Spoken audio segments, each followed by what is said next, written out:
Oh, oh, oh, oh, oh, oh, oh, oh, oh, oh, oh, oh. Welcome to Multiple O's, the spin-off podcast for The O Show. The O Show is hosted by Dr. Oriana Fox, the artist with a PhD in self-disclosure. You hopefully know the spiel by now. If you're interested in candid confessions, creativity, nonconformity, and mental health, you've come to the right place. This, my friends, is season 2 of this podcast, which explores the crossover between working on the self and working to change the world.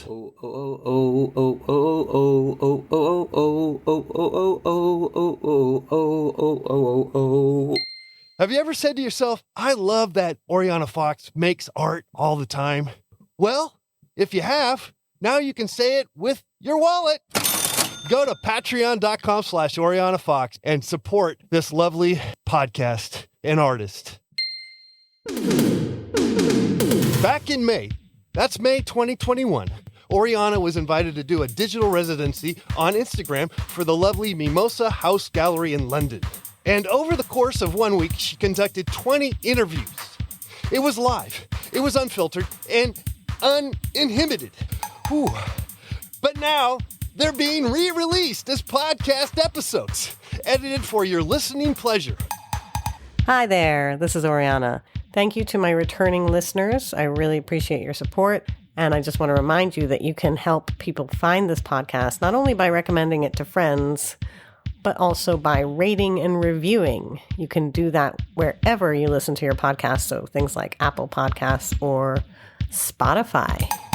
This is the first episode of season 2, and I'm going to be sharing with you the very last interview, last but not least, of the series I did on Instagram back in May 2021. It was with my big brother, the filmmaker and activist Josh Fox. He's the first because...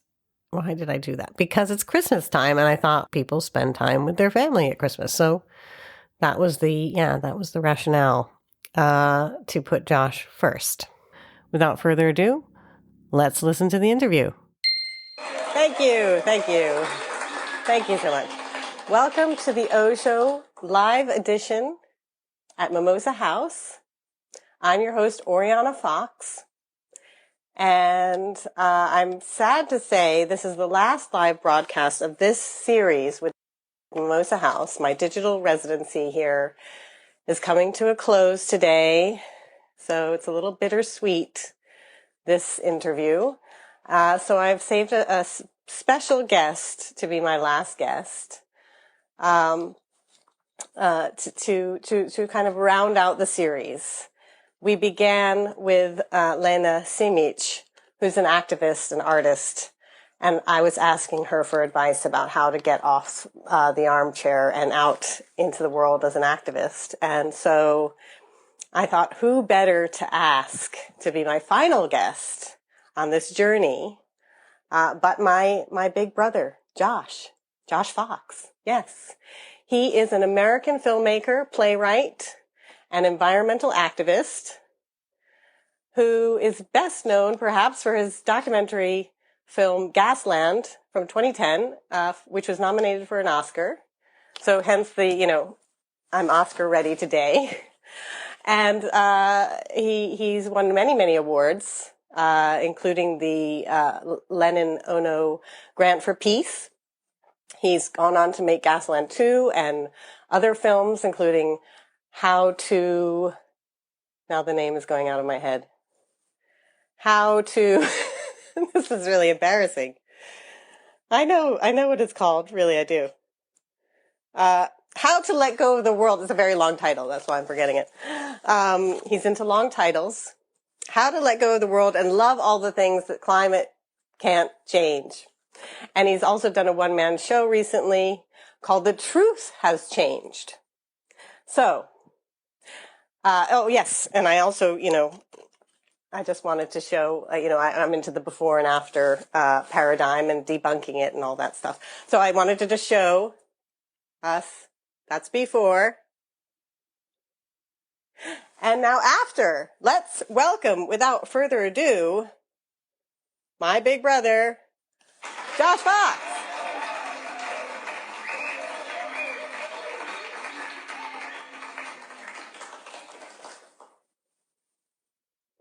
Come on, keep it going.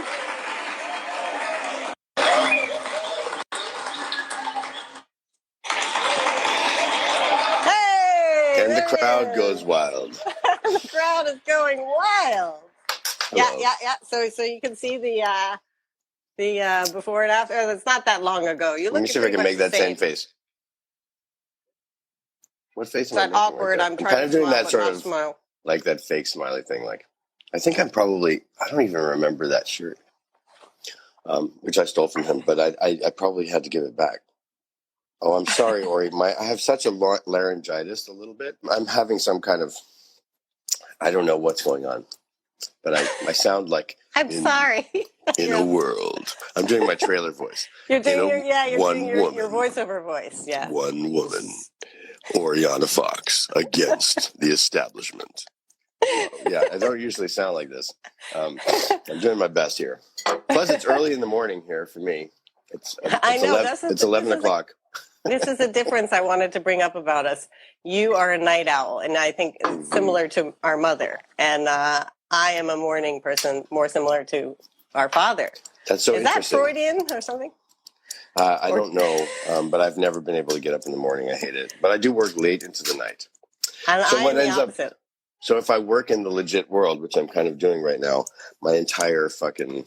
Can I curse on this show? I'm sorry. Yeah. Oh, my entire biorhythm goes off. So I'm a little bit whacked out. I'm making 11 a.m. and it's already. Well, I mean, I've been getting up the whole week at like 8, so it sucks. But yeah, I'm making a movie. I'm in Washington, D.C., the nation's capital, just a few miles from where the terrorist insurrection took place, and the entire capital is surrounded by fences. It's kind of whack. You'd think that they would have figured it out by now, but no, the whole place is surrounded by like a giant fence. And that happened on the 6th of January, which is the day after your birthday. Yeah. My birthday, and it's also a special anniversary for you. Well, right. That's true. I should never have told you that. But no, the 6th of January is the day that Mardi Gras begins also in New Orleans. It is sort of King Cake Day. I forget the actual name. Kaylee Anna Bunn would know, who's watching, I think, my girlfriend. It's the 12th day of Christmas or something like that. You know, like there's Christmas and then there's 12 days later and then there's this other thing that starts. And so on the 6th of January, I was excited to go and buy a king cake in New Orleans, and I was on my bicycle. You were excited to maybe choke on a baby. Yeah, no, well, mid-bite. We did create, it was quite a lot of king cakes this Mardi Gras because there was nothing else to do. There was just rampant nothingness, which just sucks because everything was canceled. But we did eat a lot of king cakes, which, it resulted in quite a lot of weight gain, but also happiness. There you go. Well, I'm so happy to be on your show with your alter ego. I'm so happy for you to be here. I'm also my alter ego at the moment. I think our families are quite into personae. This is the Josh Fox persona, which I'm doing right now, which you notice I have the hat, the glasses. I could put the hoodie on if you want. But what about the banjo? Do you have the banjo? I don't have a banjo here. Oh. Sorry. But it's been very interesting because I'm actually playing Josh Fox in a movie, in a fiction movie. And I have, it's been very awkward and strange, but I can play Josh Fox quite well because I know the role. And it's a challenging role because Josh Fox is actually quite nicer than I am. He's more mild-mannered. He's whiter. He's from America. He's straighter than me. He's all these things that I'm, but it's good because that's what I thought I had to become to fight the oil industry, which I think we did some of that successfully. But yeah, I'm shifting my axis again, which I'm trying to do in the next bunch of projects. But these people called me up and they were like, "We want you to play Josh Fox in a movie," and I was like, "Sure." So I'm actually flying out to Hollywood this afternoon to play in their movie all week, and then I'm going to Hawaii. Look for you. So yeah, I love that's it. Good. I love the proofs. A poofy shoulder. I love all the installation work that you've done behind yourself as well. I love the tinsel. Thank you. It really feels like we're in a studio. but we're actually just in my bedroom. I thought so. I'm in a crappy hotel room with heterosexist art behind me. I tried to cut off the. See, there's the. Oh no! See, but let's just cut him off. Let's just have the lady behind us who's sort of staring in the face. We actually were thinking. Me and my production designer or producer on this film was upstairs. We were trying to figure out how to steal one of the men or the women and bring it to the other person's room, but they're nailed down. Oh no! Heteronormativity is literally heteronormativity is nailed down in Washington D.C. That's what's happening. Well, that reminds me. There's a movie which the name is escaping me with John Lithgow, and he plays a gay. I couple. love John Lithgow.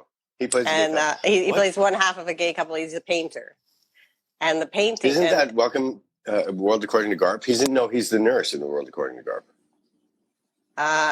A trans woman, I believe. Trans woman, yeah. But yeah, no. Anyway, in this movie, he's not the nurse. He's his mother is the nurse. That's what it is. Sorry, my bad. Anyway, maybe I'm having some kind of cross fantasy problem here. Anyway, between the trans woman and the nurse. I could look it up, but John Lithgow, and it's a movie where he plays. He's in a gay partnership, and they have paintings above their bed, and I really love these paintings. I love them so much. I looked up who the artist was, and it is a New York based artist. And that artist is called Boris Torres. Who is a gay man, I believe, but it's of a man and a woman, they're nudes. Anyway, so it doesn't necessarily, just because you have a man and a woman above your bed doesn't mean it's heteronormative, is my point, I guess. Well, but here in D.C., though, I mean, this is pretty obvious messaging right here. Well, no, come on. Okay, that's about the artistry of this I particular. want to say that. Anyway, can I ask you a question? I prepared some questions. You did? I did. You really felt like you needed to be prepared for this interview. Well, no, I didn't. It's all falling apart now. Okay, wait. I have to fix this. I must say it was a pleasure because it wasn't like a heavy duty, I must read up about this person. I don't know what they've done in their life. No, it wasn't anything like that. It was just, I just thought of some things I wanted to discuss with you. Oh, wow. I'm excited. But now I'm busy trying to find the name of this I've always thought that your work in terms of our family has been extraordinarily insightful. So. Oh, right. They work about the family. You did a lot of work. Oh, God. Ori. Love is Strange is the name of the film, in case you were wondering. Love is Strange. See, they have to make it strange. The paintings were great. Man, you're driving me crazy. My question is this. So I think of myself as like an armchair, a little bit of an armchair activist. And I make art, and I think it's political, but it's more like the personal is political. And you are more like political with a capital P.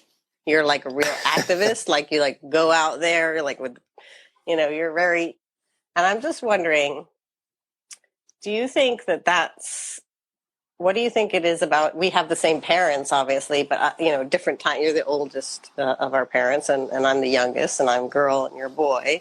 And, so I'm just wondering, what about our upbringing has led to this divergence? Or about, I don't know, do you have any theories? Oh, wow. I never thought about it in that light. Well, first of all, let me say that I separate activism and art. I think that activism and art are separate. I think that all art contains an ideology, and all art contains a perspective. And if you ignore that perspective, then you are most likely a commercial artist. And if you embrace that perspective, you're not. You're doing that. You know what I mean? So in other words, like if you're ignoring the politics of what you're doing, you're probably in the status quo. And you're probably supporting the status quo, right? And if you're not ignoring that, you're probably not supporting the status quo. Do you know what I mean? Like if you're acknowledging the politics of what you're doing, then you're probably challenging the politics of what you're doing, right? However, I do think you got to keep art and politics separate, and because they're two completely different mechanisms and they're two parts of your brain. So to me, like I try to take all the activism out of my work, while acknowledging that its quest is really for justice, which I mean by this very simply. Let's just do this. Let's just do this as an experiment. So if I asked you, Ori, what? Everyone's going to start calling me Ori now. Oh, sorry. And it's not good for my image. Anyway, go on. Oriana. Oriana. That's all right. You can call me. Oriana Maria Fox. I might call you this. Okay, Oriana. I've been working with an Italian director of photography all week. So I'm messing around with him. He's terrific. Okay. Sebastiano. Anyway, Oriana, Maria, Fox. What is that? Such a weird name. All of our names are, except Josh Fox, which is just no Italian anything in it. So, Oriana. Is that what I should call you? Just O. Fine, whatever. So, the big O. The little O. O. Le petit O. So, Ori, what the fuck am I talking about now? Oh, so I'm going to ask you a question. So, if you can think of one question that bothers you, like every morning you wake up with this question and it pisses you off, you can't get it off you. It's like a thing attacking you from the air. And then I want you to think of one answer in your whole artistic career or your whole life that you've come up with. Like, this is an answer. This is an answer that I know. Like, I know the answer. What would those two questions be? Just as a test, just as a thought. I'm asking you, turning the interview around. What is one question that's deep inside of you?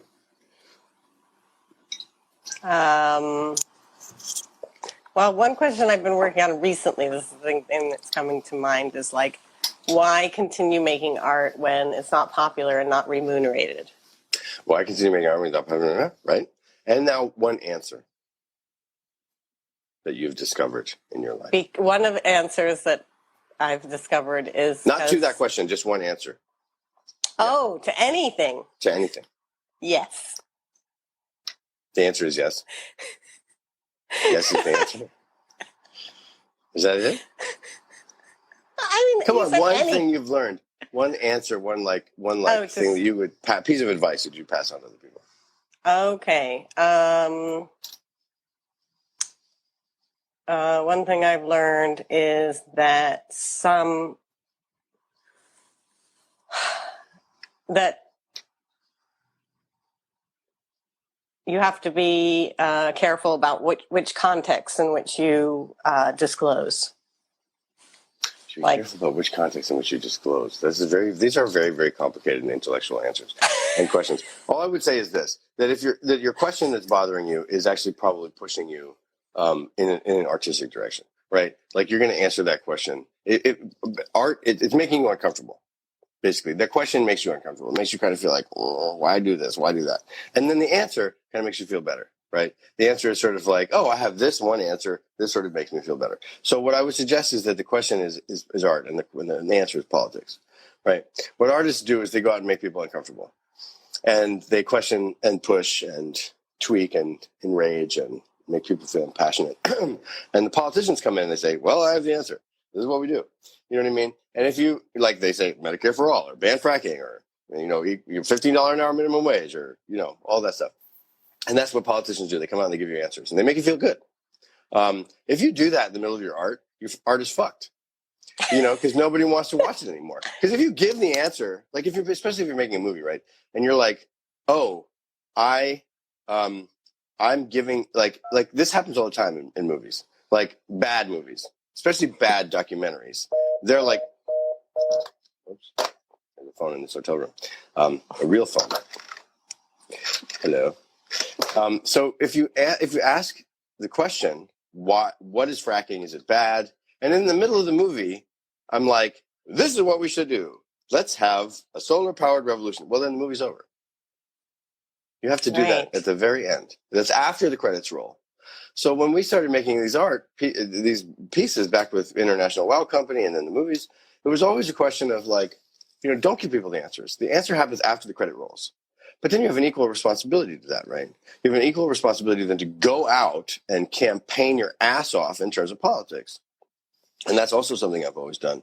Back from the days when we were in high school, or I was in high school and you were in junior high school, when I was at ACT UP, and being in ACT UP as a teenager, or going and protesting apartheid, or going and protesting the war in Iraq with these pieces. So these questions were, what happens before and after the work of art? And for me, my work is linear, right? It's like 2 hours and then there's a part after. It's different than just having like one painting or one thing.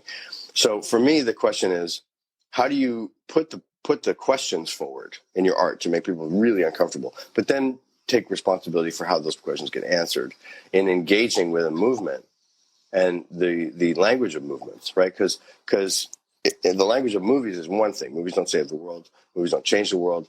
They can make people awake, but it's movements that change things. So it's a huge responsibility. It takes a lot of fucking time. But if you really want to get things done, you have to do it. You can't just leave it to, well, you could say, well, I'm just a filmmaker. I don't do that other part because I'm not good at it, or I don't have a passion for it. I don't like it. But we cannot confuse movies and movements. We can't confuse politics. They're two different things, two different kind of feelings, you know. And I've done all these art and activist workshops with artists and activists. And I give them 5 or 10 minutes to write down the question and the answer. And every time the question makes people really upset, like, what can we do about racism in America? And people are like, oh. And then their answers are all like, I like to have tea in the morning. You know what I mean? It makes them feel better. So like or like I have discovered that I need to be an honest and good person, or I need to do yoga, or whatever it is. Like their answer, a personal answer. Sometimes their answers are political in nature, and then you really get it. But the idea that so anyway, about our family, I don't know that we did have the same parents. But can I just say, they were I have parents a similar... 5 years apart. How are those the same people? In 5 years, they completely probably changed, right? I would think. I changed from 5 years ago a lot. I have a similar thing I do in workshops with different contexts, but a workshop exercise where I have people write down their biggest regret on one piece of paper, and then what they did to get over that, and then they tear the paper in half. Wow. And then we mix them up, and people take one regret out of the bag and one what they did to, and it's really amazing. Fun. Sometimes they don't go together, and then it's funny. And then sometimes they go together, and it's like, you see that other people have similar regrets, or they have similar ways of getting over things. Yeah. Well, I think also your artwork has been so introspective. You know what I mean? And I think the forms that you initially worked with were introspective forms, like you were painting, which is something you could do by yourself. Yeah. And then nothing that I was doing in art I could do by myself, really. I was in bands and I was in plays, and that was always a question of the external world. For me, it was about getting it out. I feel like you were going in at that time. And I think that there's a reason for that. I think that the time that you really started making art was, well, I don't know, maybe not. I can't psychologize the situation, but I can say that in our family, which was extremely traumatic and problematic, the world of our family was very, very difficult. I don't know how much of the parts of it do you remember of the suicide attempts and the constant violence and the screaming and the rage and the constant cursing and putting people down and constantly traveling. It was extraordinarily traumatic. I think Alex suffered the trauma probably the worst, but I was in the middle of it. Like I was always fighting it out with them, you know, and I was constantly screaming. I would go to school with no voice. I couldn't speak because it was this constant screaming is all I remember, and fighting and trying to jump out the window and all of these horrible things. And so for me, it was like, how do I get out? Like I found a place to be safe, like in the theater, and the theaters where you express, you know, and the theaters where you go, like I found a place to be safe at like CBGB's playing drums with my band. And like, that was a place to like make a loud sound. And I feel like what you did was you went in, and that brought your political sensibility into this sort of psychological framework of your own head. Now that I think about it, I don't know. But then I watched as the opposite happened, that you started to go to performance and making films and all these things. So, you know, and I am actually making paintings right now, which is wild, which I haven't shown you because I'm like shy. But but you know, I'll send it to you.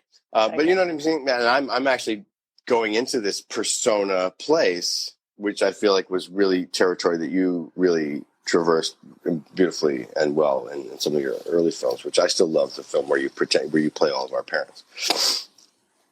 That's one of my favorite things ever. I love that piece. It makes me cry every time. Anyway, sorry. Oh, whatever your name is. What is your name? Oriana. Can I tell you a funny story, Oriana? Yeah. About our mother. I said to my mother, I was doing all this work, The Truth Has Changed, which really explored this Holocaust surviving intergenerational trauma in our background, right?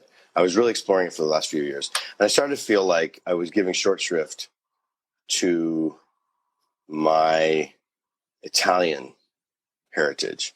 Mm-hmm.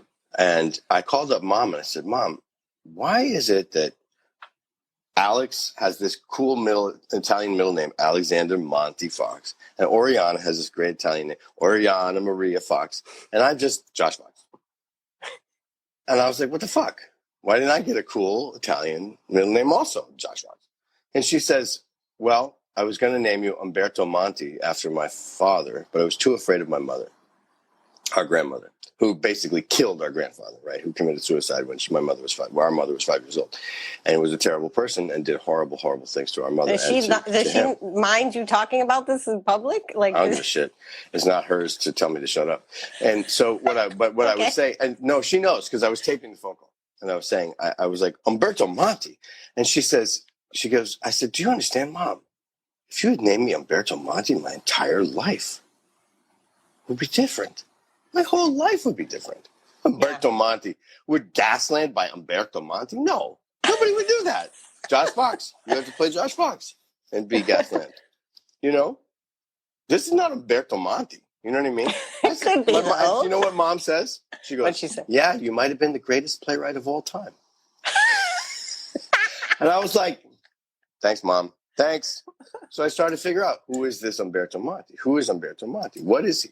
Who is this shadow person that's been following me around my whole life? I didn't know existed. Called you Bert for short. No, I wouldn't let them call me Bert. Maybe Monty. But I, I started to think I'm going to become this Umberto Monti. And who is Umberto Monti? He wears very flamboyant clothes. He has like an accent. He has like a lot of tattoos. He's bisexual. He's a painter. He lives in New Orleans.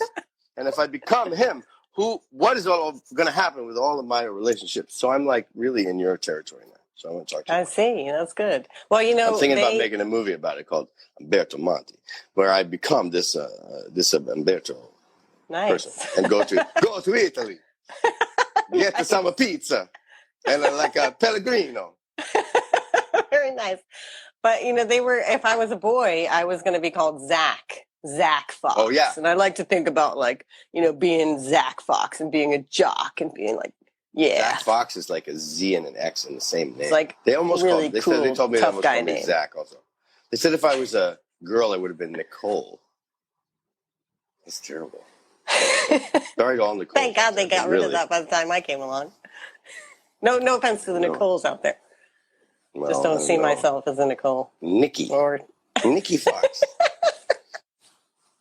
Like the shoulder. Is that how you get femme? You do the shoulder action? I'm really tired. You should have interviewed me in the evening. Yeah, that might have made sense. But the evening there is like the middle of the night here. I know. You got to work on that. No, I'm kidding. I want you to come on my show. We're just going to be on each other's shows all the time. Okay, yeah, let's be on. Staying home with Josh. But I was saying that I don't think I'm a very good environmentalist. Why? Why would you say that? Well, I mean, I guess it's a question I was going to ask you is like, do you think it's really important to like live your politics? Are you a vegan and you never drive a car and take a plane? Well, I'm not a vegan, and I try to take planes as little as possible. In fact, there was a really long period of time where I stopped taking planes altogether, and I only took trains. But that was not really because of the political or the carbon-based implications of planes. It was because I had really extensive and horrifying PTSD from the 5 years and 6 years and 10 years of battling the oil industry. When the oil industry comes after you hardcore and they publish your personal life, they dox you, they call you a terrorist, they call you everything in the world. And there were death threats and constant, and arson and all sorts of horrible stuff. I got really scared. And it does fuck with your head. It took a long time to get over it. So I localized sort of all that anxiety on the plane, like in the tube. And I just decided I wasn't going to fly anymore. So I started taking trains. I would take the train back and forth to Los Angeles, take 3 days each way. But I loved it. And I discovered this whole idea of slowness, and that slowness is really political. Like what the trend in our world is to constantly go faster, faster, faster, faster, faster, faster, faster. And, faster internet, faster cars, faster life. And I don't think that's good. If we go faster and faster. Constant updates on Instagram. Constant updates. If we go faster and faster and faster, what we're basically doing is burning more and more fossil fuels, but we're also creating more and more wealth for the billionaire class and the oligarchy. If we slow down, we can enjoy life. So I'm really into the nature. My new film is called The Edge of Nature, which I did over the course of coronavirus, which is about... Hello. Sorry. Which is about slowing down. And it's really slow. There's lots of really, really slow scenes in it. And it's getting rejected by all the film festivals again. So because the trend is to move faster and faster, or to spell it out for people easier and easier, which I don't want to do. But anyway, the idea that do we do our well, a couple of things. There's a lot of manipulation, right? So BP invented the idea of the carbon footprint. Okay, so like your carbon footprint, calculate your carbon footprint. Don't fly, don't buy gas, whatever. Drink oat milk. What's fucking BP's carbon footprint? Right? It was a way of distracting people from I was saying that to another guest. Yeah. That I think the big corporations are the ones that need to be doing the bigger changes, not me and my it was family. Deliberate. It was deliberate. They did it on purpose. They did it purposefully to distract from the real causes of climate change. So how do you do your politics? I think there's two things. One, you do what you love, which is what you're doing, right? You love making art. You love doing what you're doing. I don't know how to categorize it, but it's art. That's fine. This fucking thing. Oh my God. All right. The second thing is, so add that, right? Like when I first discovered fracking and I went to the people who were organizing, if I had gone up to them and said like, hey, I want to be an organizer with you, and I would have quit in 3 weeks because I'm the most disorganized person on the planet. I can't have a sock drawer. I can't even organize a thing, So I would have quit. But when I went up to them, I said, hey, I think I can make a movie about this. Here I am 12 years later, with 7 movies later, and I'm still at it. You know what I mean? Because I'm doing what I love, and I do it well, and it's adding value to the movement. That's number one. You have to do that. And the second one is when you're called upon to be a foot soldier, you do that. So you do the thing that makes you unique, what you love, and you do the thing that makes you absolutely not unique. You go to the protest. You put your body on the line. You show up when the organizers say, we really need you to show up. You write your Congress people or whoever. But beyond that, you go to the marches. You get out in the streets. You constantly do the thing that they need to you vote, right? So, the system needs to change. And if you going vegan changes your consciousness enough for you to get really political, great. But veganism, well, I'm going to piss off a lot of people, but veganism is more of a religion than a political movement. A lot of that stuff unless they're completely whole foods like vegetables, vegans, most of the vegan stuff that I went vegan for a little while, most of it was palm oil.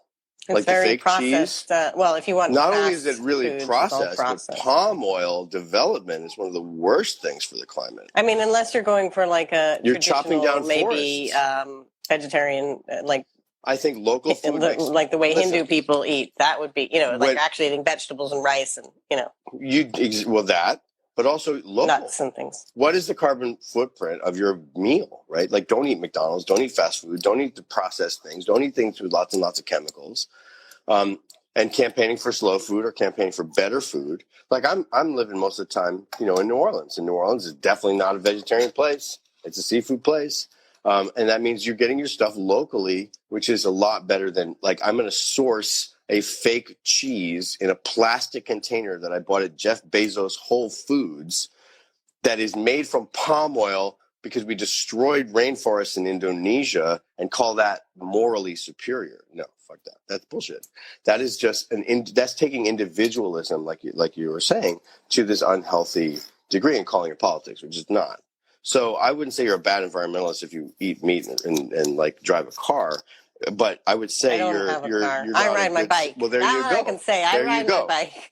I walk. There you go. But you have to do the other thing. You have to scooter, like with my foot. Yeah, nice. You have to do that kind of stuff, but you also have to be a part of the resistance, a part of the revolution, a part of the movement. You have to figure out how am I doing stuff for the movement? How am I becoming a responsible global citizen in the sense of politics? Because your individual choices, and there's so much of this on Instagram, there's like people who are like environmentalists, but what they really are is selling you beauty products. And what they're really doing is they're business people. They're selling you stuff. If a person's selling you crap, they're not an environmentalist. They're a business person. They might be an environmentalist in other parts of their lives, but that's their business. So, to me, it's like, I want to talk about movements. I know that when we worked with Bernie Sanders in the United States, we changed the conversation. We didn't win the election. We changed the conversation about what was going to be policy in the United States. That's what I think of as politics. Politics is politics. Politics is not like which beauty cream you bought. Like, you're probably beautiful without the fucking beauty cream. Like that's just more, that's like, how do you even dissect that? That's patriarchy, probably a plastic container that it came in, whatever. It's like, we do have to, I think it's about political movements. Would Martin Luther King sell you beauty cream? No, it's ridiculous. It's a ridiculous notion. Would Malcolm X tell you, like, don't like, you know what I'm trying to say? Like, that's politics, and don't let them distract you through consumerism. Yeah, but what about? I'm really surprised by this very rigid thing you have with this art versus politics thing. It's not rigid. It's just an interesting framework. But I'll tell you this. Okay, it is flexible. Rigid when it comes to a movie. When it comes to what? Making movies. Oh, right. Well, no, I understand the whole, I get the whole, you don't want to be didactic and like shove the message down people, because that's not. I'm going to be didactic right now and say Instagram sucks. And the reason why it sucks is because I cannot turn it this way so that I can have my headphone on this side so it doesn't fall over. Oh, yeah. So you have to buy a gadget to hold the phone. I have all those gadgets at home, but I'm on the road. I see. Sorry.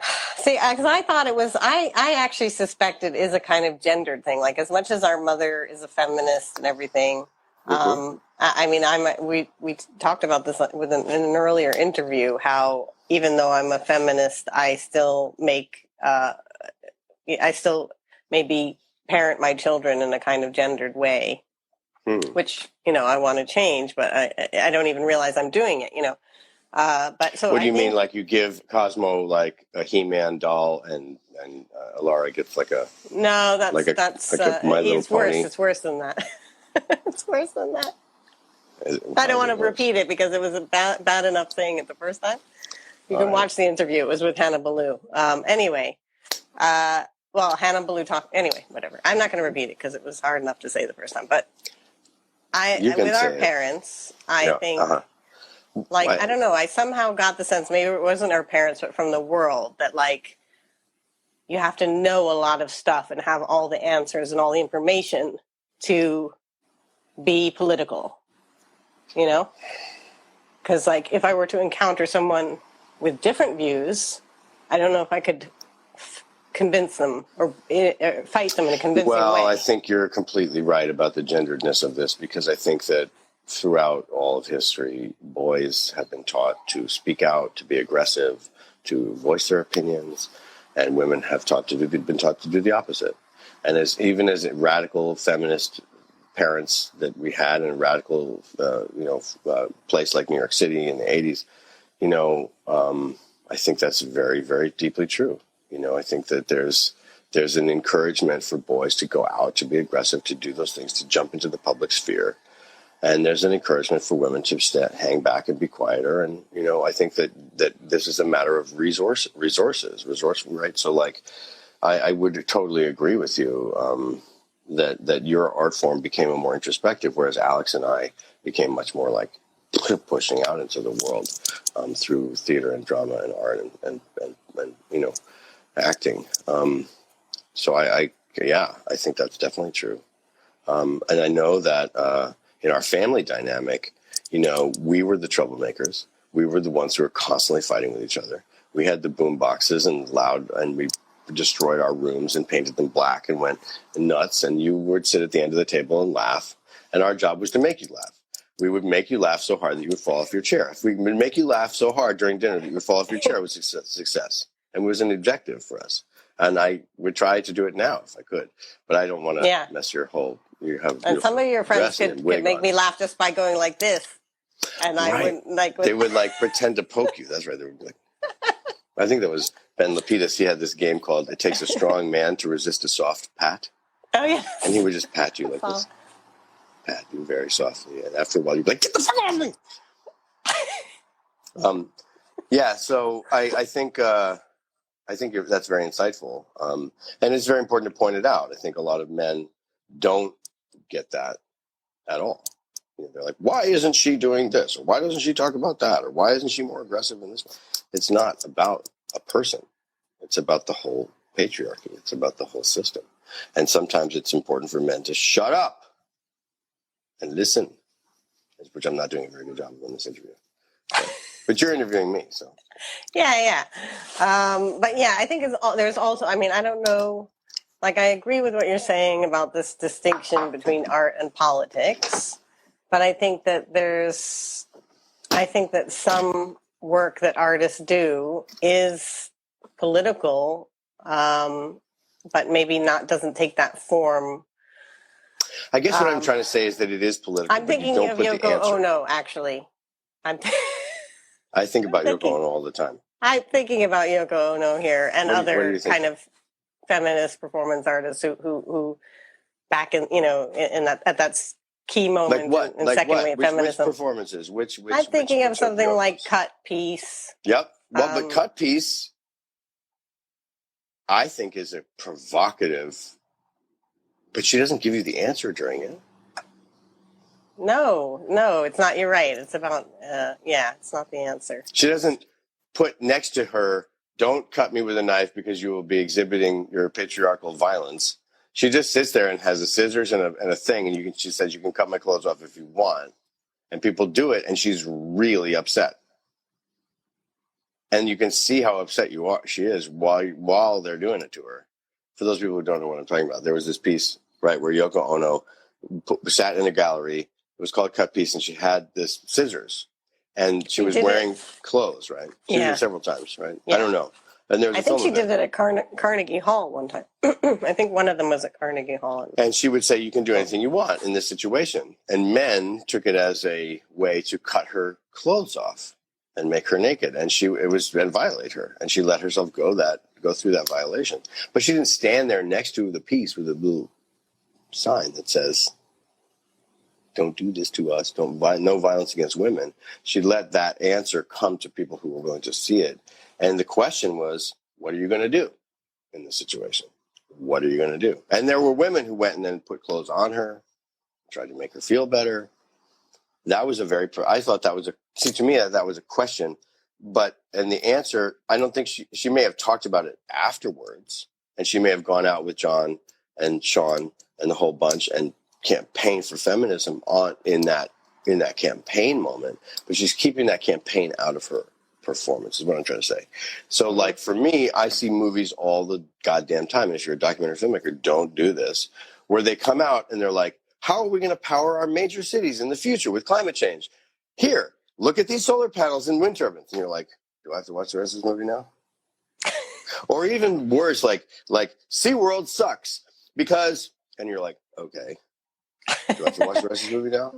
Or then they cut to they're like, look at that oil spill. And then they cut to the people marching around the State House with these signs. And you're like, okay, someone else is taking care of that.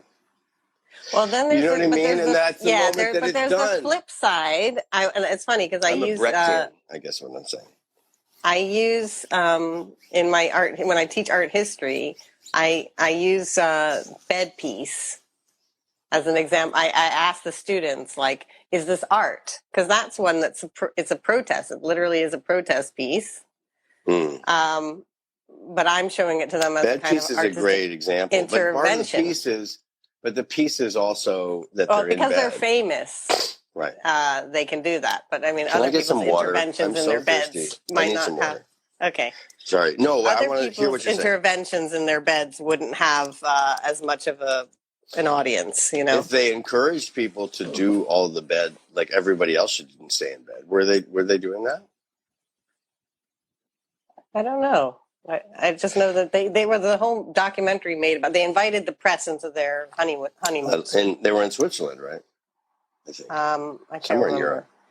Yeah, it was in I Europe. love that piece too, but that I feel like more of as a creative protest. That's interesting though, because that's a really good challenge to my example. I think I think that Bed Piece was described by John as a protest and by Yoko as a piece of art, and I think that that's interesting about their relationship, right? Like, and their the gender dynamics and everything. I think that people blame Yoko Ono for 1,000 million things because she's the woman, because she's Asian, because she was an artist. But I don't think without Yoko, there's no Imagine without Yoko. I don't even think that there's Abbey Road or Strawberry Fields. I mean, I don't know if that's chronologically correct, but I think she pushed him into a relationship with politics in his work that he didn't have before that. Before that, it was Love Me Do. And I think that if you love all the political John Lennon, which I love the best, then you have to credit Yoko. Yoko is one of the most influential and important artists in the entire world, and I love her so dearly. And I have had a long relationship with her for years, and I really treasure the fact that I've been able to talk with her about stuff like this. She was my advisor on Gasland 2. Kaylee is making a nice comment here. What is Kaylee saying? Let me get water. I have to get water. Okay, I'll read Kaylee's comment, which is, I think so many people feel that way, Oriana, that if you don't come to the table with all the info, then you don't try. And I must say that, like, it's that fear of not having all the info. Sorry. That I was just saying that all the fear of not having the info is what has prevented me from being political, because I guess I grew up in a household with people with a lot of information who were kind of intimidating and being like, I don't know how to have my voice in this. And what has Kaylee said, though? She said that a lot of people feel that way, that if you don't come to the table with all the info, then don't try. And one of the models I found recently, because this has been a question for me for a while now as well, on my podcast, I interviewed Lois Weaver of the theater performance company, Split Britches. They works at La Mama, and you kind of cross context with Lois Weaver and Peggy Shaw. Anyway, but Lois has this alter ego called Tammy Why Not, and Tammy Why Not is like a Southern belle, she used to be a country and western singer, and then she becomes a performance artist. So she learns all about what it means to be a performance artist. So it's very funny. But she also goes out and does protesting. Like, she goes out as this, like, country and western person, and she kind of interviews people and finds out, like, what they're doing there. And she's very, kind of naive, but it's that naive. But she's putting on an act in her. Yeah, but it allows her to operate in these arenas where Lois might feel intimidated or feel like she doesn't know enough to go out and be that political, that performance artist, that avant-garde figure, whatever it is. I think that's what I did a lot with Gasland, though. With Gasland, really? Yeah, for sure. I don't think, well, first of all, let me say that when I started doing that movie, I was doing the voiceover, and I was doing the voiceover as this I was doing I thought my best Humphrey Bogart. I was deadpan flat. I allowed people I wanted to be the opposite of Michael Moore and Morgan Spurlock, these sort of clownish, buffoonish people who were like, hey, let me tell you a joke. Let me jump out from behind the bushes and be like, fuck you. I wanted to leave space. Instead, you were like, I've got the water. I've got to I got to find out. Yeah, but no, I wasn't. I was super calm. Sorry, I'm making it. Right. Can you imagine if I was like, hey, light the water on fire. Hey, motherfuckers. It would be terrible. Because I also knew my audience. My audience was not, my audience would not have responded to that, I think. I think I was trying to drain as many of the Josh Fox of the previous Josh Fox attributes, the avant-garde theater director who smoked cigarettes and cursed a blue streak and lived in downtown theaters. Anne Bogart, my theater teacher, said to me, look, if you had said in that movie, here I am, this downtown theater director, you would have destroyed the whole fucking movie. And this is my theater company. And I said, yeah, I know. I mean, it was not relevant to the story. So I wanted to try to become a kind of nothing. I wanted to become a person who knew less than I knew. Oh, right. And that was all the difference. And that allows space for people to breathe. It allowed me space. And I did that because I thought it was the right way to enter that film. It was the Pennsylvania Josh Fox, not the New York Josh Fox, but the Pennsylvania Josh Fox is very profound, very quiet, it's very rooted in nature. The Josh Fox from New York was not, and I think everybody understands that when you're making a film, you're in any documentarian knows that if you're in your own movie, you're acting. You're acting. You are creating a certain parameter, or let's say you're performing, right? If you're not, and people in documentaries, when you're interviewing them, are performers, and there are good performers and bad performers, right? And there are performers who have a great deal of internal integrity in their performance of themselves, and there are people who don't. And you usually use those, like John Fenton in Gasland, the tall Wyoming cowboy with the white hat, the day before when we were hanging out, when he was wearing a baseball cap, he was just the same kind of guy, and I really liked him. But then when we went out that morning to film with the cows, he put on that white hat and got in that tractor, and he became John Fenton from Wyoming, parents from Nebraska. He puts on that championship rodeo belt buckle, and he assumes that other person that he is. And so I think that's a gear that we have inside of us, and that is a great thing. So, Anne Bogart also told me, you choose what you're upset about. And when you're a director of a play or a film, if you're upset that there's no water bottles like in the fucking dressing room, and, this is not clean and blah, blah, blah, then everyone in your production company is going to be like, where's my water bottle? What's going on here? But if you go into Tech Week and don't care about that shit, and you're like, okay, we're going to stop the Iraq War, then everybody in that room is going to say, we're going to stop the Iraq War. So I think you have these internal choices all the time as a person in the world. And I'm bad at this. Was trained to be, argumentative and tempestuous and a New Yorker and say this to that. And if you do that in a situation where that's not appropriate, they will throw you out of the room. So what I'm saying is, though, that like we always have these choices about who we want to be. But if we deviate too far from who we actually are, it gets very exhausting. But I think that I don't know. I guess what you're describing here as performance art, like, is very obvious performance art. They're going out there and they're saying. But you ask Bernie Sanders what he's like in private. Ask Joe Biden what he's like in private. These people are out there creating a persona, and that persona is, cultivated and manicured, and it is there for a purpose. You know what I mean? So you're saying I should I should cultivate my own political persona. I'm going to work on I think that. You have I know that's that. not what you're saying, but that's what I'm hearing. But I wanted to say there's one thing, and I'm not doing this, which is Art Eat event says lots of women need to practice listening as well. And I think that's true. But I wanted to say something. There's two things I wanted to say about what you just talked about, which is you have to choose what to be angry about. And I think that's also another thing that keeps me in my armchair, is that I don't know what to prioritize. I feel passionately about lots of different causes, and I don't know, like you're very vocal on the, on the Twitter and the Instagram, and you're, vocal about what's going on in Gaza right now. And, I got very upset about it. You've got lots of, it's very, very upsetting. And I wanted to say something about that today. Christ. This is not my fault. If Instagram would just allow me to do it like this, and then it wouldn't keep fucking falling over. Anyway, I think, but this is one of those moments, right, where I have put out a whole series of tweets that start with, as a Jewish grandson of Holocaust survivors and son of Holocaust survivors, I have this to say, which is framing what I'm doing in identity politics, but also framing what I'm saying. And I have, in this society, which is so obsessed with nationalism and identity, a right to say this. And what I'm going to say is this: Jews cannot be involved in ethnic cleansing. Jews cannot be involved in killing people because of their race. And the Holocaust is not a justification for murder.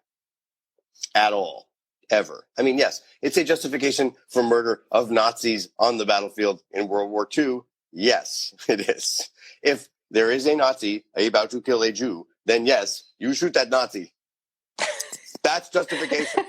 But you cannot say that our entire nation is going to cleanse Palestine of Palestinians because Jews were mistreated by. That is the essence of the Zionist argument.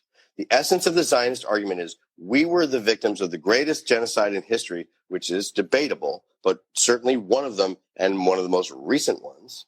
And that intergenerational trauma is throbbing through the veins of Bibi Netanyahu at every minute. And what he is saying to people is, this is how you stop being a victim of racism. That's fucking dangerous. This is how you become a white person. This is how you become a white person. I recognize everything you're saying, but I also recognize that you're not answering my question. Which was... I don't remember what your question was. Sorry. I'm just trying to say, though, that I was so upset yesterday.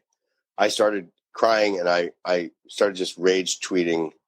And I just felt like I watched that AP building collapse in Gaza, and I thought, this can't be happening. As I watch everything that's happening out of Israel, with just total horror. Anyway, so what's the question? The question was like, if you, so for you, like in high school, you were always very political, as you described, all those different causes that you felt passionately about and were an advocate for. Mm-hmm. But yeah, I mean, and then you moved into environmentalism because of what happened with the house in Pennsylvania, and then but yeah, I mean, this is my question: are there any causes that you're not vocal about that you wish you had time to be more vocal about, or do you just always? I think that what's interesting right now, I think that obviously, for my consciousness operates sort of project to project, like movie to movie, play to play, and so I've made like 35 plays and 10 movies or whatever it is, a lot of stuff. And each project becomes about this obsessive question that I have, right? It may be inside the framework of a Iraq war play or a environmental whatever. But it has to be motivated by a question, like an investigation, as an artist or as a documentarian or whatever. Like, to me, that's what I'm trying to go, And what I'm realizing is that our world, not realizing, but exploring, because I think it's always been there, is that I am trying to get us out of our silos. I am trying to push away the parameters of the issue consciousness. You know what I mean? Like the idea, like if I'm an environmentalist, I can't be focused on Black Lives Matter. If I'm focusing on Black Lives Matter, I can't be focusing on feminism. If I'm dealing with gay rights, I can't be drawing my attention to minimum wage. That is the way our world works. We are these separate categories. But what I'm increasingly understanding, why I made this new show called Staying Home with Josh Fox, Your Revolutionary Guide to the Green New Deal, is that the Green New Deal is about justice, and that it all is about justice. And so how do you work about the idea of justice, right? Rather than, and I think that's what drama is about justice. That's all it's about. That's what I understand, whether it's Arthur Miller and All My Sons, or Bertolt Brecht, or William Shakespeare, Hamlet, King Lear, or it's Do the Right Thing.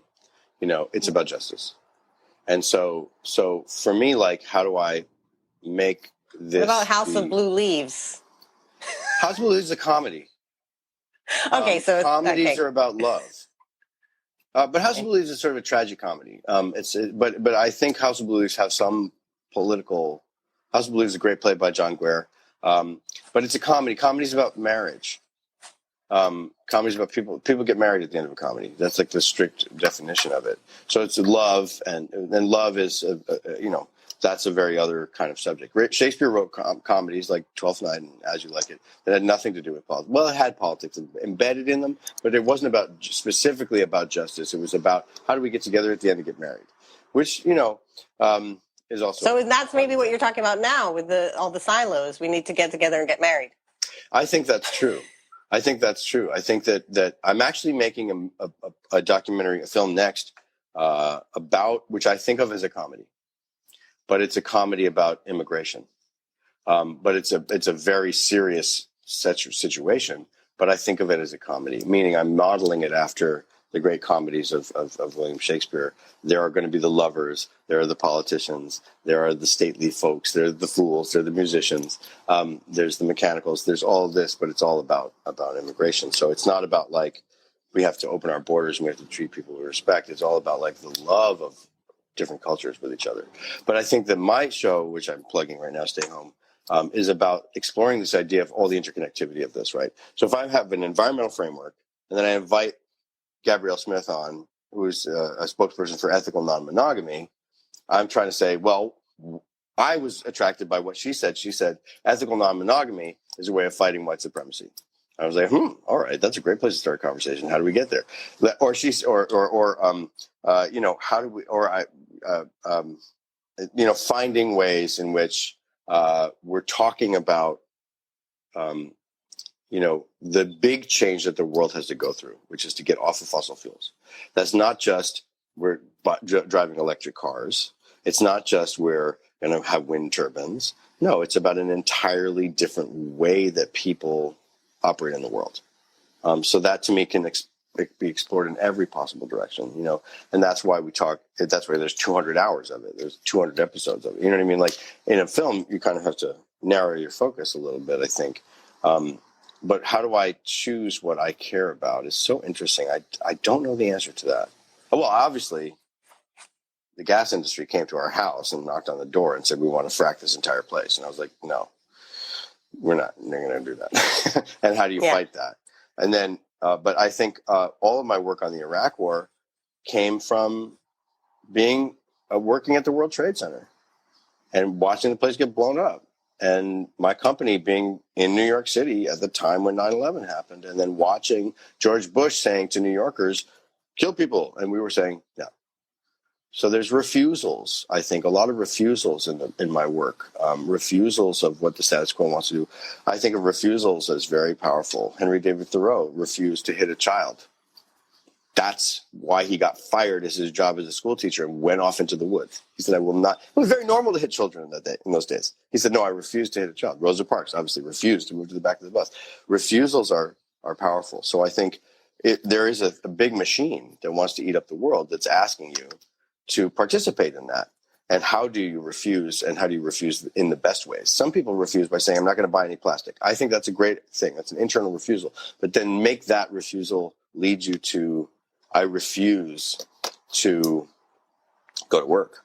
I refuse to get out of the way of this oil rig that's about to throw me. I refuse, to step aside when I watch Gaza being destroyed. I refuse to buy the lie, in various ways. So I think that those refusals are at the root of it, this idea of justice. I don't know. So I think of it in bigger, broader terms now. But I look back at all my work from, when I was doing plays in the 90s to now as about a dissection of how to be living in a just world or modeling a just relationships between people. I don't know. That's how I get motivated, but it is very overwhelming. But I think it's an internal thing. I mean, how do you choose what you're painting or what you're making?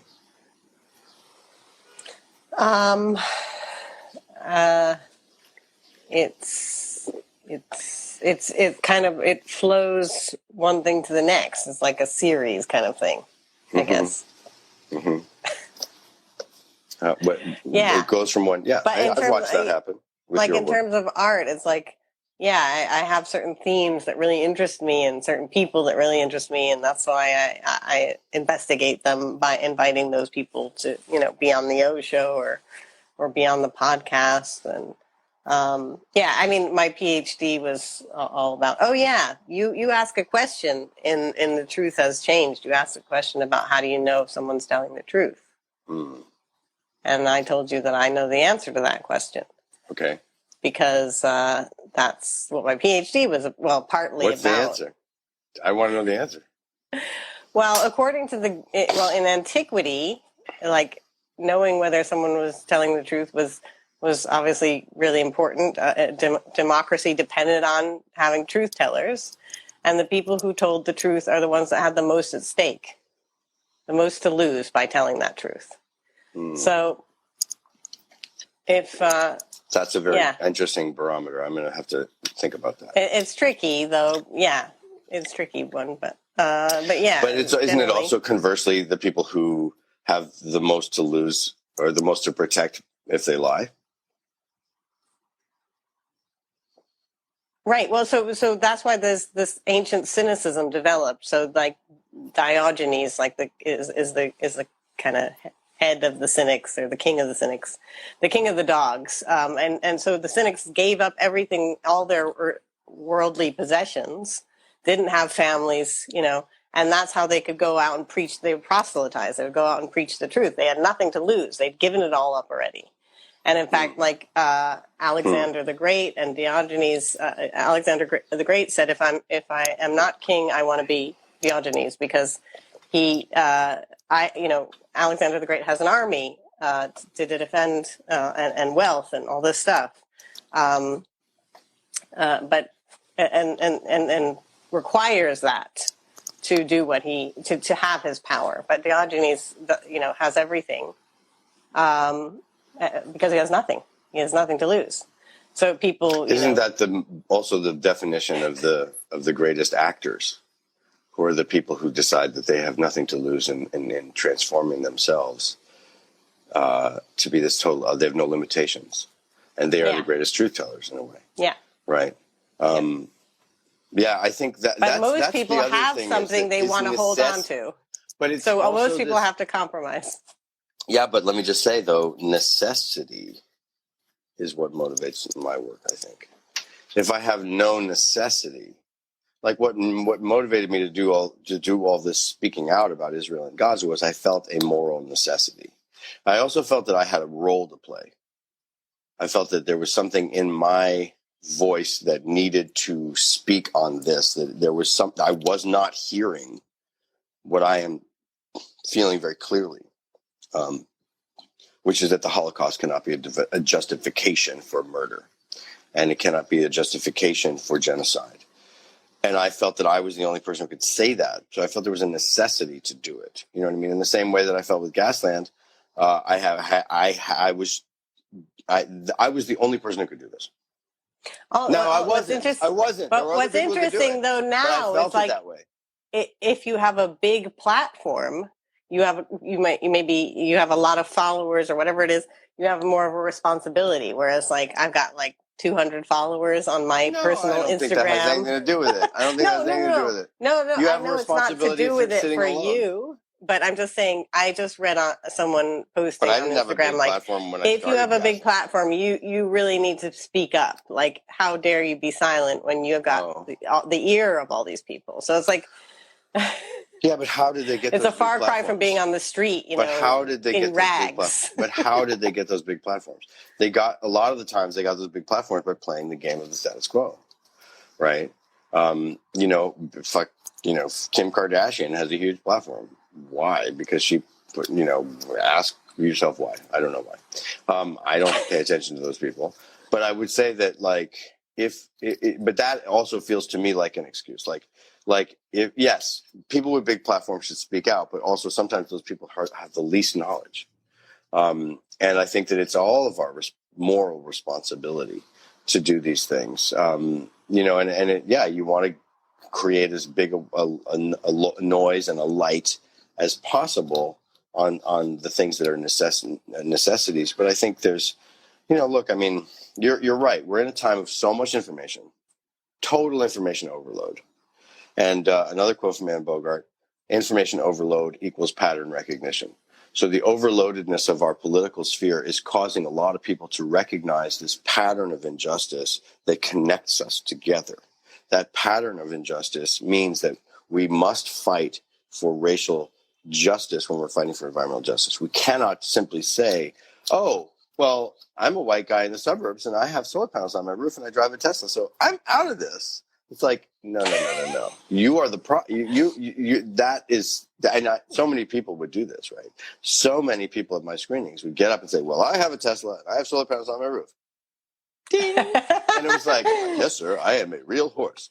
It was like, in Ren and Stimpy. And you just be like, okay. And you just told me that you're rich, basically.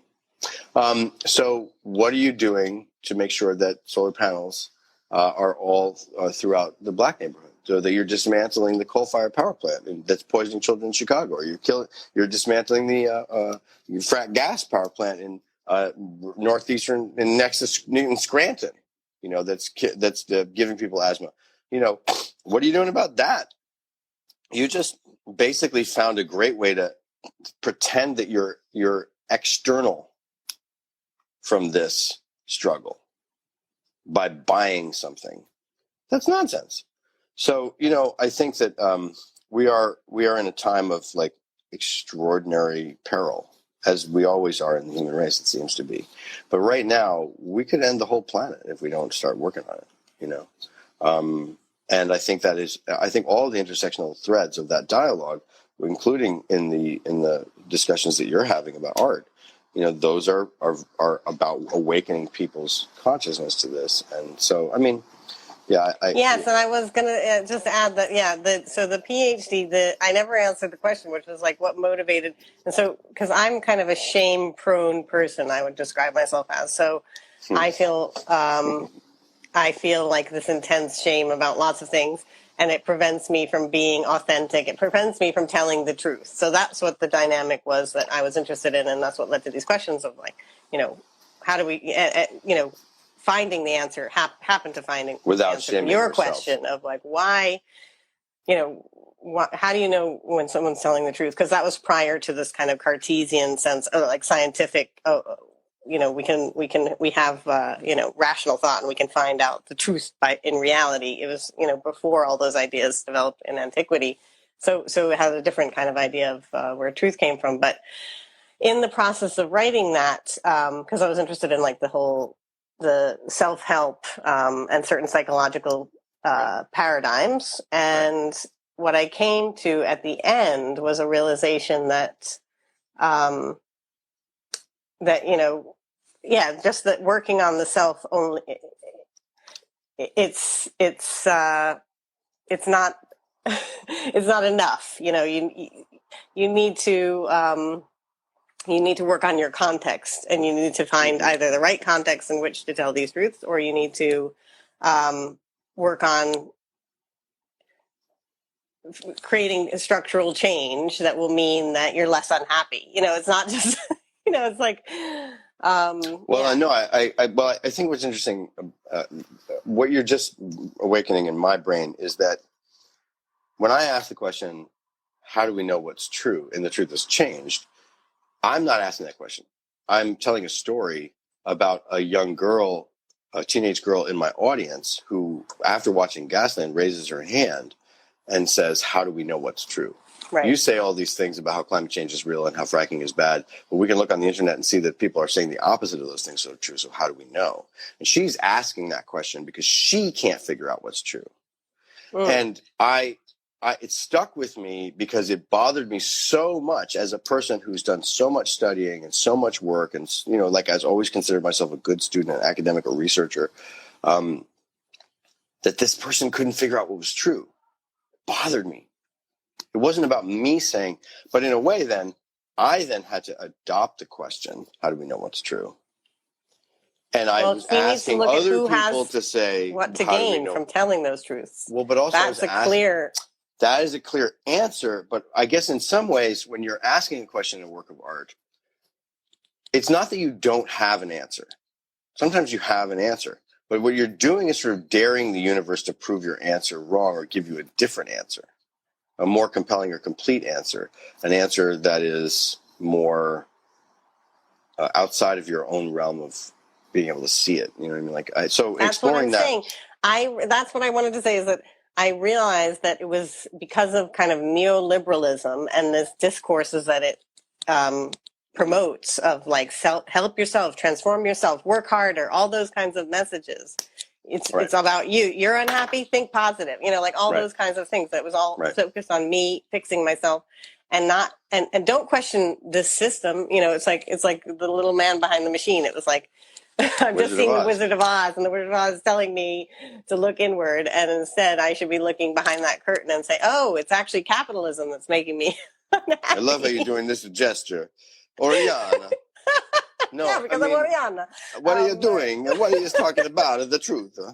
No, but what I'm saying is like yes, and I completely forgot what I was about to say. But yes, capitalism, and I need to work to change the systems that are telling me I need to be this way and that way, and work on myself, and maybe take a break and relax. I put a tweet up the other day that said, "Always in a rush? Here's some time-saving techniques. Brush your teeth in the shower. All right. I saw that shoes one, without laces, or yes, overthrow the capitalist system that's constantly pushing you into wage slavery and taking up all of your time." It was like, and it was a joke because it was like, yes, the capitalist system is constantly saying, "Are you unhappy? Well, here is this, yoga, and here's this, I keep seeing McMindfulness. That's really funny. I've never heard that term. It's a book. It's a book. Someone's written a book about it. I love it. It's called McMindfulness: How Mindfulness Became the New Capitalist Spirituality by Ronald E. Purser. Yeah. I'm not, I don't know if I should read it. But people should read more. We're all reading less. I feel like I'm reading way less than I used to. I don't know if we can stop the speeding up of the world. I'm really interested in trying to stop the speeding up of the world. But it's one of those things that's very hard to do because in order to stop something, you have to speed up. It's pretty exhausting. But Ori, I wonder about this because I have a question for you. If you have this is not the way you normally dress. That is a wig. That is a wig, and you have earrings on, but you haven't really changed your persona so much in this, at least in this moment. Maybe it's because you're talking to your brother. It's hard to do that. But like, I remember when you were doing some of the O show earlier, you had this big flamboyant sort of Sally Jesse Raphael, like character that you were playing, but I didn't know if I was going to be interviewed by your character or by you. You're being interviewed by my character. But it's a sort of strange But you just said it yourself. And when you're always, if you're in a film of yourself, even if it's a documentary, you're still performing. We're all performing at all times. But I guess there's less presentation of everyday self, Irving Goffman, and all that. Than I thought. I just was wondering if it was going to have to sort of like find through my way through the different layers. But I have to say, I enjoy talking to you this much. You should call me more often. I should call you more often. It's terrible that we're divided by this giant ocean. How are the kids? They're good. Yeah. Does your character have? They're missing me this week because I've been doing this all the time. I know. I've been watching you kicking ass. You're doing like 1,000 interviews. Well, can I ask you though? I feel like, well, first of all, let me say that what we did with my show, Staying Home, which started during coronavirus, I started on Instagram. I had 3 nights on Instagram, but then I quickly moved to Facebook because I had a lot more people on Facebook. And then we tried to... Because you're Gen X. Well, no, because my friends also because Instagram is only on Instagram. Some shit can happen with it. You can lose stuff. It's a very, very difficult platform to work with. I wanted to stay on Instagram because I like the liveness of the commenting and stuff, which we were having a harder time getting on Facebook. But the people for Bernie and Act TV, which were people who had millions of them, would put on my show, and that worked for a while. And then TYT, the Young Turks, I picked it up all summer long. And we've left the Young Turks because we got picked up by another network. I'm doing a whole series of interviews. And so please do pay attention. I would love to have you come on. And I would love to feature in your interview some of the short films that you made that I love so much. Okay, I would love to see you make some more films. Thanks so much for listening to that interview with my brother Josh. I hope you enjoyed it. That's where the recording ended. I think we went on to say a few more things and some goodbyes and all that. I'm sad to say the invitation that my brother mentioned at the end never did materialize. I'm not taking it personally. I just thought I should mention it. But who knows? Maybe one day, fingers crossed, you'll be hearing Josh and I in conversation again. Hopefully. But if you would like to watch his show, Staying Home with Josh Fox, visit tyt.com/shows/staying home, or just search for it on the internet. It comes up right away. And The other exciting news in my brother's life is that he's inviting people to a new network, which you can subscribe to. And I will put details, a new network that allows you to watch his films and see his plays and other material that he's produced over the years, and brand new material as it comes out, I believe, and support his projects via this new network, which I will put a link to in the show notes, but the URL is josh-fox.ghost.io. So check that out if you're interested in his work. Also, I want to just add that the work that my brother is referring to about my family is a film called 3 into 1, which is one of Josh's favorite films that I made, and one of maybe it's going to be your favorite too. If you become a patron of Oriana Fox, that's me, host of The O Show and Multiple O's, if you want to support me with your wallet, I will grant you access to watch 3 into 1 bonus material for this month, thanks to my big brother Joshua and his love for this film. So head on down to patreon.com/Oriana Fox. Thank you so much. Next time on Multiple O's. Next time on Multiple O's. Next time on Multiple O's, we will have the very first of the interviews of the series that I did back in May 2021 on Instagram, and it's with the artist Katie Baird, who's also the director of Home Live Art, which is an arts organization based in Hastings, and they produce live art and socially engaged projects. And Katie Baird's work, her own solo practice, is really rich and interesting, deals with various themes that interest me, like appearance, sexuality, and drug addiction. That's something to look forward to next time on Multiple O's. Multiple O's.